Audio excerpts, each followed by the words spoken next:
កន្លែងហៀលជិលអស់លុយតិចបងប្អូនខ្ញុំទៅស្គាល់ដែរកាលពីដំបូងខ្ញុំបានផុសវីដេអូខ្លីមួយឥឡូវខ្ញុំផុសវីដេអូលើកទី2ដោយសារមានអ្នកview ហើយអ្នកសួររកកន្លែងច្រើនមែនតើហើយអ្នកស្វ័យក្បាន់ហើយនឹងអ្នកភូមិព្រៃក្តីប្រហែលជាស្គាល់ច្បាស់ហើយកន្លែងហ្នឹងគឺបន្លាយនៅហ្នឹងគឺបន្លាយរវាងព្រំប្រទល់ស្វាយក្បាន់ហើយនឹងភូមិព្រៃក្តីហើយទេសភាពពិតជាស្អាតមែនតើហ្មងខ្ញុំទៅលើកមុនហ្នឹងដោយសារតែខ្ញុំបញ្ញាប់ពេកខ្ញុំញ៉ាំបានតាម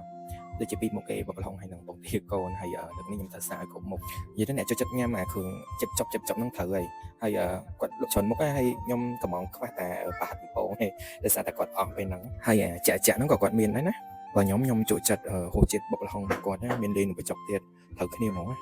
កន្លែងគាត់ហ្នឹងដូចជាទៅបើកថ្មីដែរទេហើយដោយសារគ្រឿងបុកគ្រឿងឆាអីហ្នឹងគាត់ធ្វើម្នាក់ឯងទេអញ្ចឹងអាចនឹងយឺតចោលតិចបើសិនជាមានភ្ញៀវច្រើនអញ្ចឹងណា